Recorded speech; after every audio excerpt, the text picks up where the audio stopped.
Is a Roth IRA a better option for your retirement account, and why your decision should be made soon? I'm Tracy Capelman. Join me right now for your Wealth Health.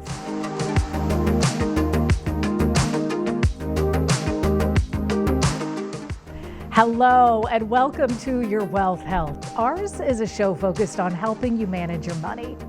I'm your host, Tracy Capelman. I'm here once again with the founder and CEO of Hilltop Wealth Solutions, Eric Brenner. Eric is a certified financial advisor with nearly 30 years of experience. He's written articles for national media outlets such as Retirement Daily, The Street, and he appears on various TV shows as a financial expert. And we are happy to have him sharing some of his wisdom with us today. This week, we're going to focus on Roth IRAs. Now, this is the second of two shows on retirement accounts. Last week, we discussed the pros and cons of 401ks.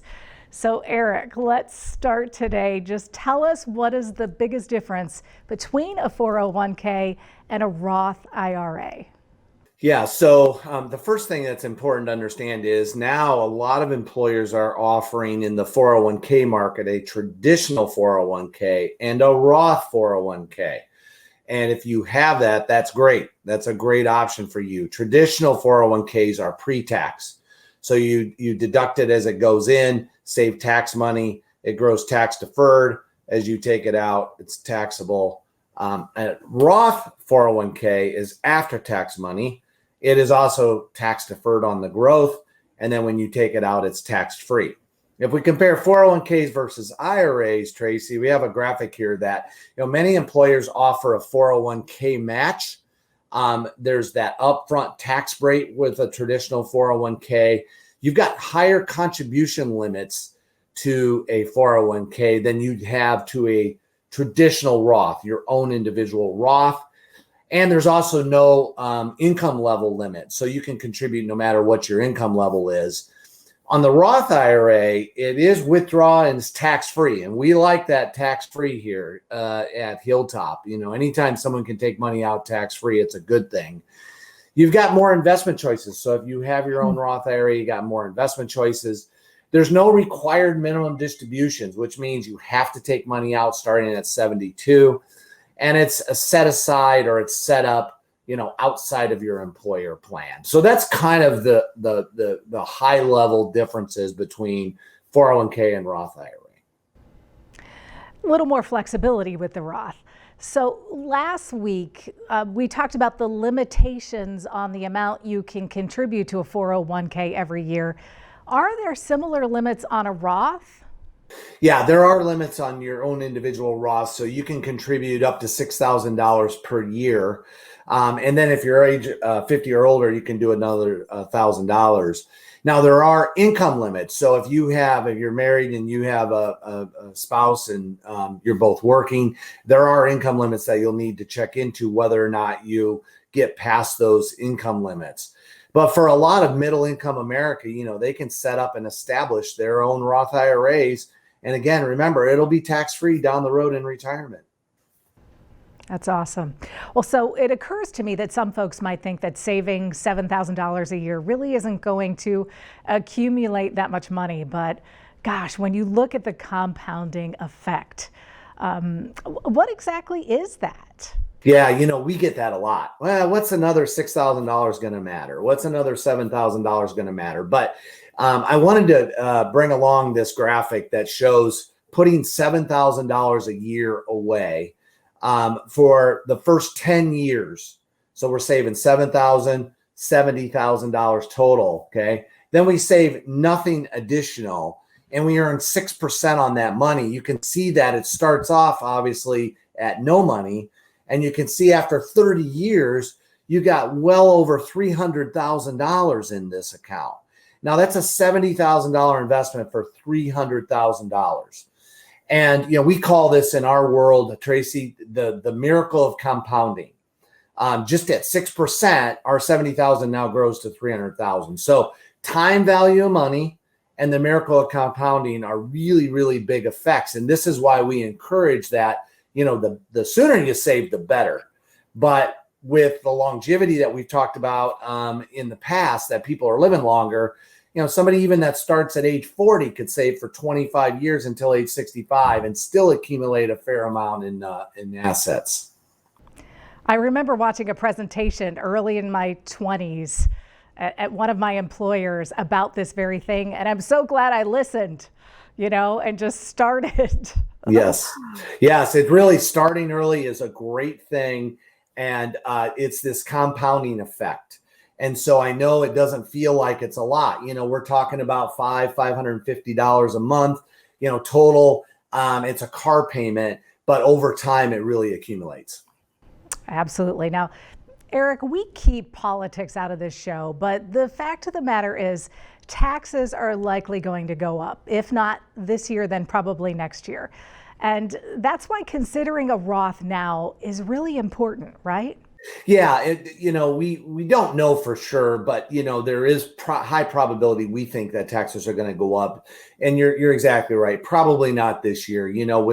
With our current pandemic and the situation we're in, we don't think a lot of things from a tax perspective are going to be changed.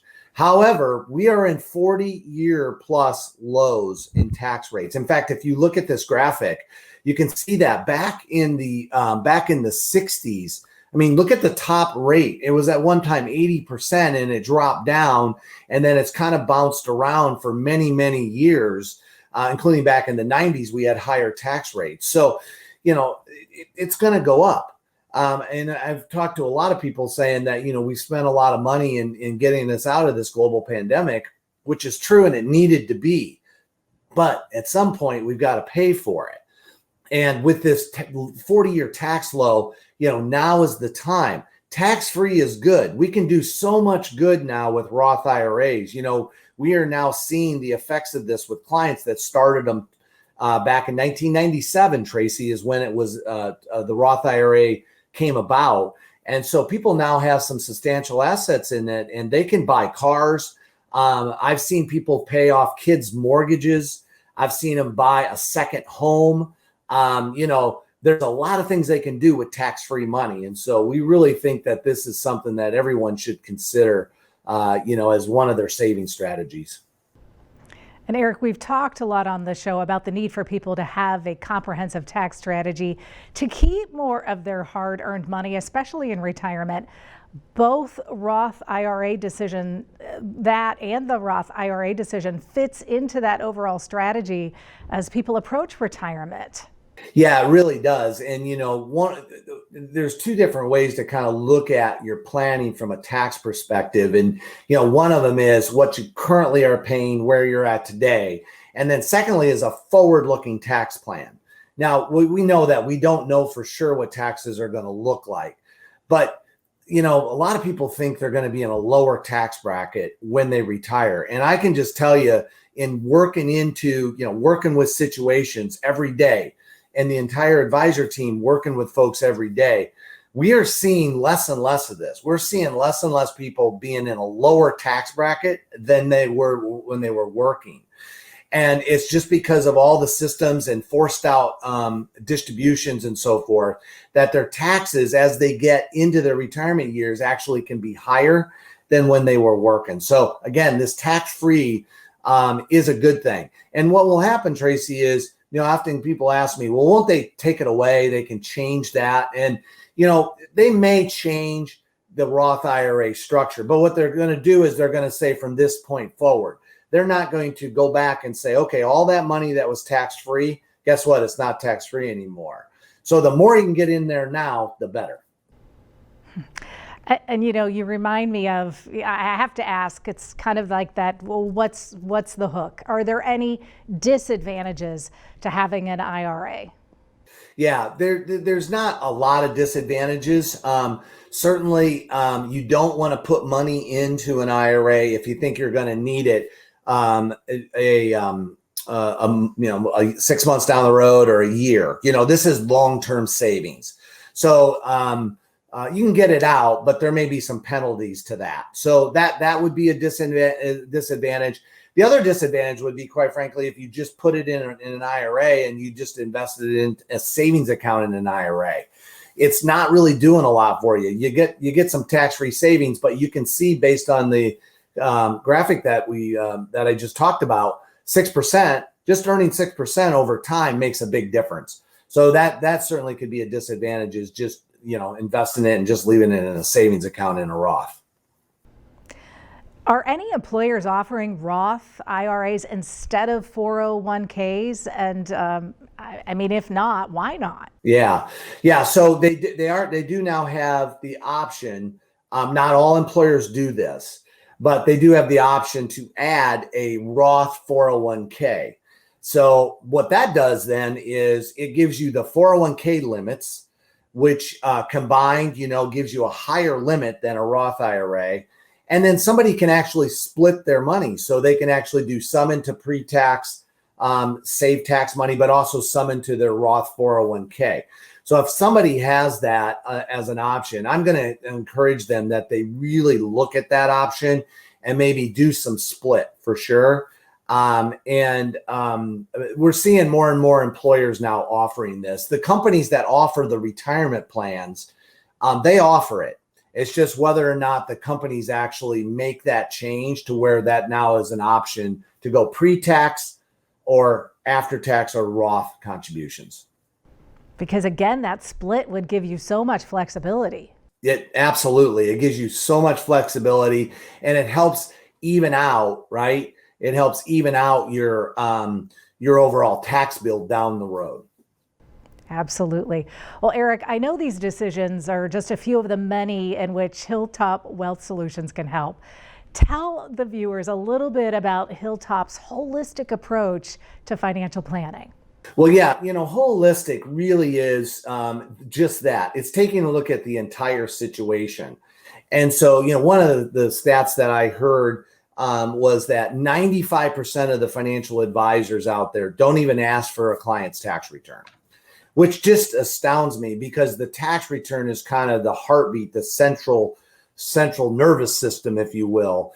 And so, holistic really means taking a look at all aspects of the financial life, putting together a plan, whether you're on track or not, letting someone know they're on track, and then a plan in place to assess risk.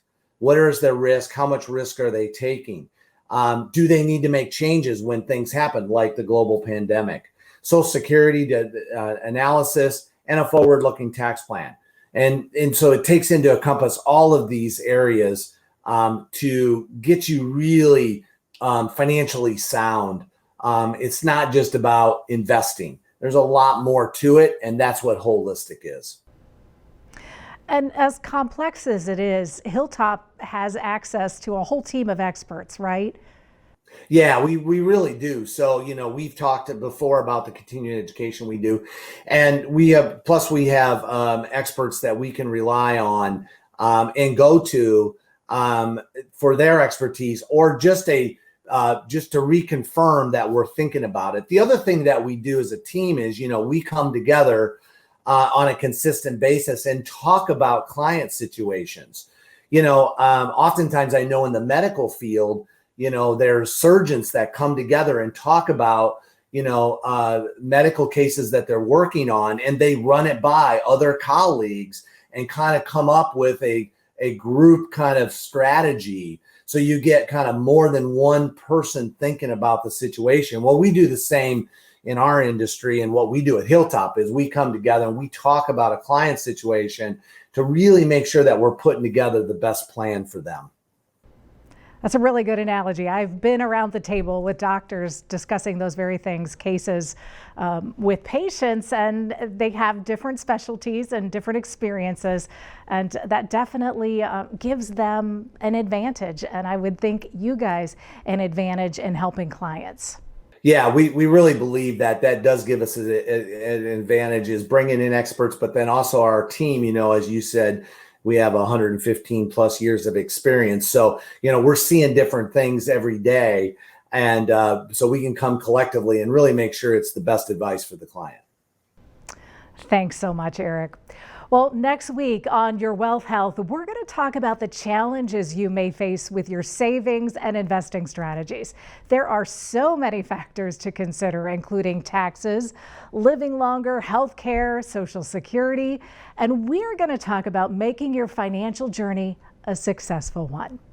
Until then, I'm Tracy Capelman. For Eric Brenner and the entire Hilltop team, thanks for watching and stay wealthy, everyone.